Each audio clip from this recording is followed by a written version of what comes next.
Hello, world. Welcome to episode 91 of the Jimmy Canz Show. Prediction time, episode 91. Time to discuss day one. How you doing, Rodney, my brother? Doing good, doing good. Ready to get All right, man. Let's get into get after these predictions for this day ones. Oos. Oos. Yep. Let's do it day one-ish. We're down. Lockdown. Uso Penitentiary. Uso All right, day Penitentiary. one. January 1st from Atlanta, Georgia, State Farm Arena. 6 matches announced. We're going to discuss 7. I think there's going to be one more. It's going to happen a little later in this week, but we're getting this in the can a little early. Obviously, with the holidays and everything, it would be a little harder for us to get these things filmed. So let's get into it. Opening contest will be Madcap Moss. We'll have Happy Corbin with him taking on the Scottish Warrior, Drew McIntyre. Can I just tell you how much I hate the Happy Corbin name? I love the gimmick. I think it's a heat magnet for a heel, but I'm just not a fan of the name. Can't we could have cleaned that name up a little bit. They could have came up with a better name. Yeah. Anyway, who you got in this one, Rod? So we're going Happy Corbin versus Madcap versus Drew. I definitely a Claymore into the first row. Drew McIntyre by decapitation. I concur. Obviously it's probably going to set up something between Corbin and Drew. Yes. This is the setup match. So. And something to keep a lookout for, though, would be something interesting. Either they set it up with a beatdown after the match, or maybe, not predicting it, but maybe Corbin cost Drew the match. Maybe. Just something to keep an eye out for. Yeah, something to keep an eye out for. Next up, Smackdown Tag Team Championship. Speaking of the Usos, Jimmy and Jay defending against the New Day, King Xavier Woods, Sir Kofi Kingston. I am going to say I'm going to go with an Uso retention in this one. I just think that, the whole bloodline feud, story arc and everything with Roman. I don't think they're going to drop these until Roman drops his. You know what I mean? I think it's going to happen simultaneously. So a little spoiler, I guess, for later in the night. But anyway, who you got, Rod? Day one, Us. What? Going with the Usos to the retention. This is the retention show for me. All right. Retention show for you? All right. Yes, sir. All right. It's not what you sent me. So anyway, next up, grudge match here. The Miz, who will have Maurice with him, taking on rated our superstar Edge. Which way you going in this one? I got Edge coming up with a big win this one. Yeah. Actually, I am going to go with the Miz in this one, and I think it's going to be some shenanigans, with Maurice that kind of helps Miz get the win, which then brings Edge's real life wife, Hall of Famer Beth Phoenix, into the mix, and I think we're going to end up with a mixed tag down the road. So I think Miz needs to get this one to help spur the storyline along to bring Beth into the mix. Gotcha. To justify it. Yeah, to justify it. I like it. So next, but I'm going with Edge. Yep. Next up, this one is not announced. Actually, this has been announced for SmackDown this coming Friday, but I think it's going to carry over into day one. Charlotte Flair defending the SmackDown Women's Championship against Toni Storm. Obviously, I think Charlotte will retain on Friday, and there'll be some shenanigans that will lead to the rematch at day one. So even with all that being said, I'm still going to say Charlotte turns around and retains again at day one, should this happen. Yes. And I'm going to agree with you that on the retention show, I'm going to keep pushing that hashtag retention show. Hashtag retention show. Gotcha. Charlotte Flair. Spoilers. I got Charlotte Flair retaining. I hear you.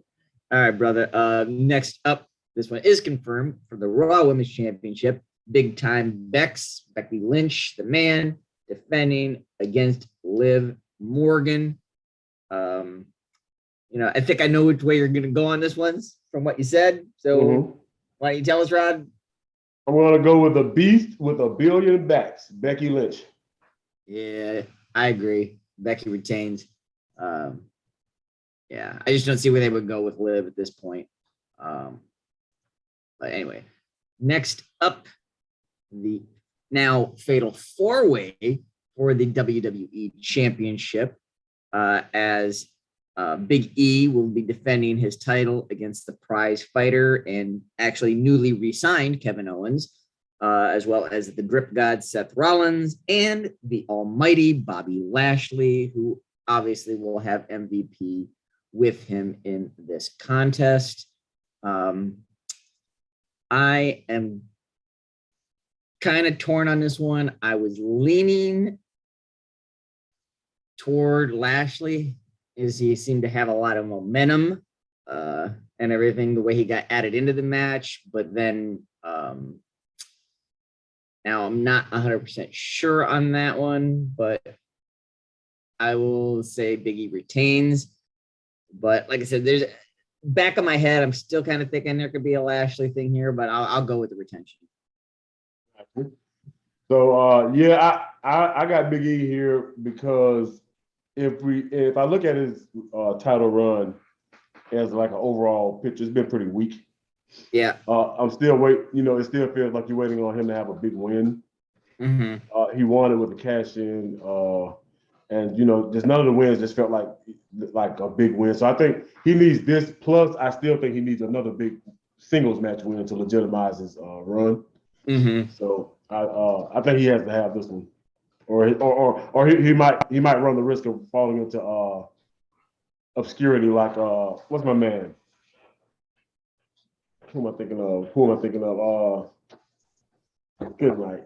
Had the two my man that was the Universal Champion with the two brothers. Two brothers. He had the two brothers for assistants with him.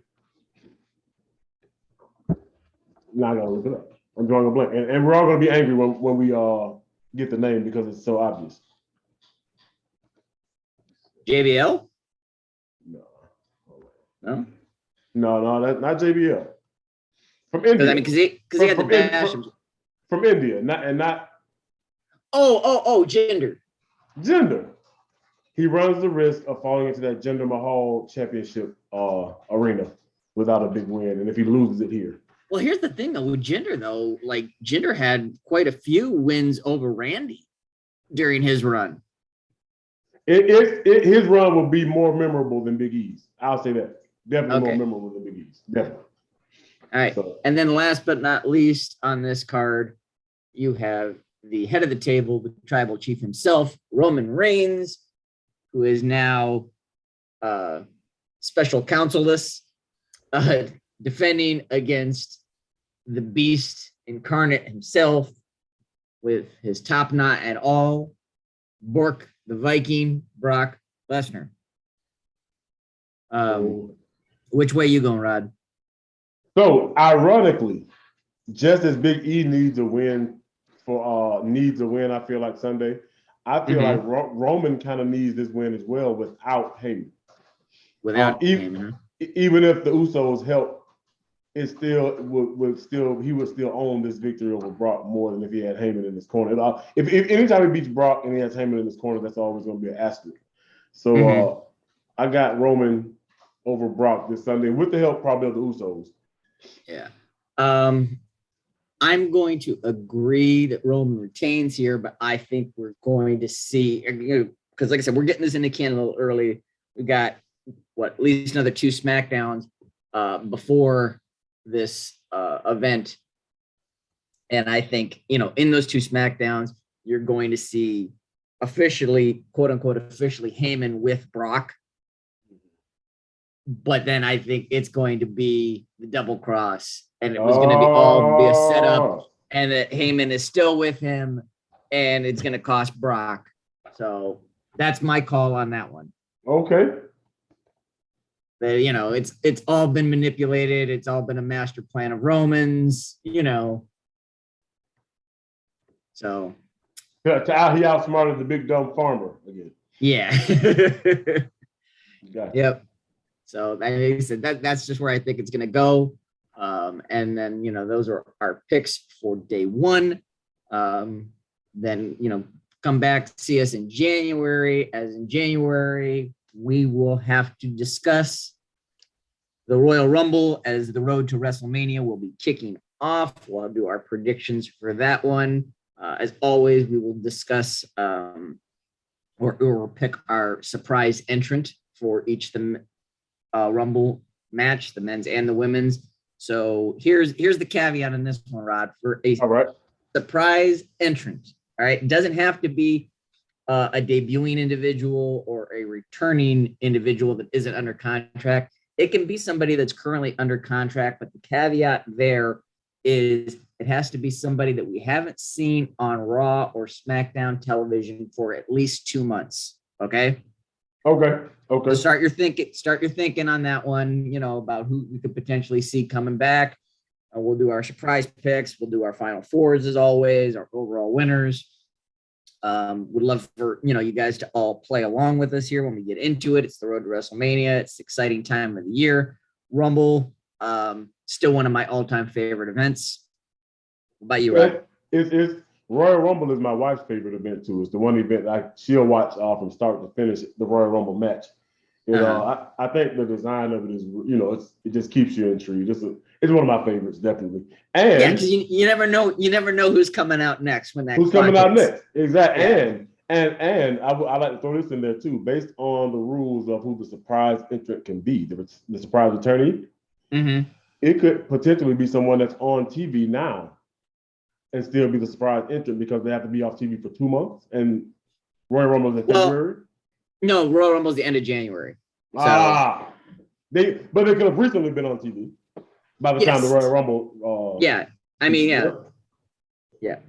Okay. So, like I said, get your thinking cap on. Start thinking who you want to, you know, name and everything. We'll come back at you in January with that one. So, give the channel a like, a share, and subscribe. As always, you know, wherever you are, hope you're doing well. Take care of one another, and we will see you when we see you. See